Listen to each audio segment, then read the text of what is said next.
At the edge of Maine, where waves crash against the rocks all winter long, stands a lighthouse that's no longer in service, but still shines every night, thanks to a man named Walter.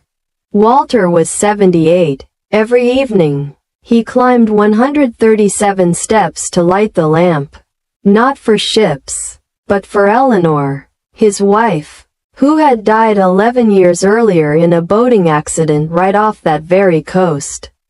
Each night, he wrote a letter, placed it in a glass bottle, and dropped it into the sea from the lighthouse railing. "I'm still here," he wrote, "and this light still points to you."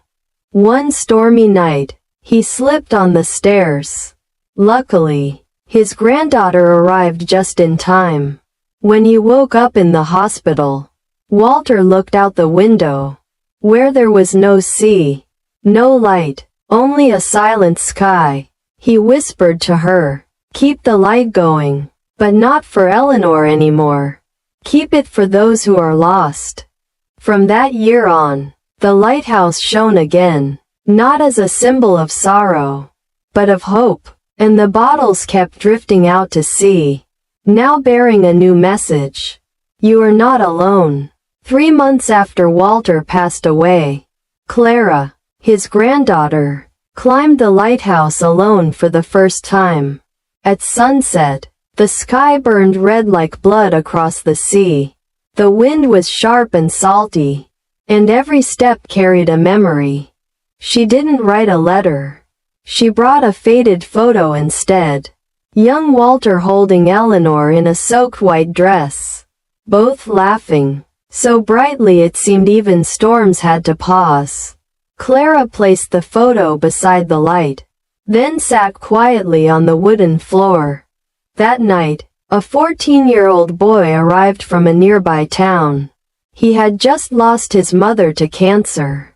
He didn't know why he'd come, only that he'd heard, "There's a light out there that helps the broken find their way back."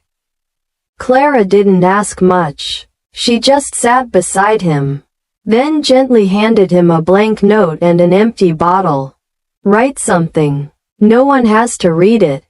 Just let it go to the sea," she said. The lighthouse stayed lit that whole night, and from that night on, Clara understood. The love her grandfather left behind wasn't meant to be kept. It was meant to be passed on. Because some things cannot be held, but they can light the way for others to find themselves.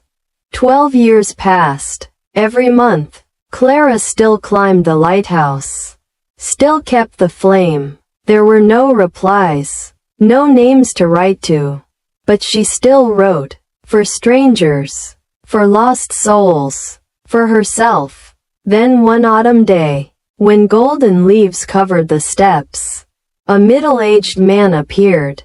He held an old bottle, with a yellowed scrap of paper inside.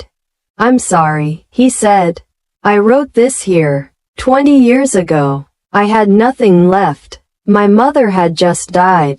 But a strange woman sat beside me. She didn't say a word, just handed me a pen and a bottle." Clara looked at him, eyes filled with tears, but gentle. "That night," he continued, "I didn't think I'd make it. But because of her, because of this light, I became a doctor. Now I help children who've lost their parents know they're not alone." Clara nodded, eyes gazing toward the sea. When the man walked away, she opened her notebook and wrote the last line of the day. "Love never dies. It just finds another shore to shine upon." The lighthouse glowed once more, not to guide ships, but to hold hope for hearts that thought they were lost.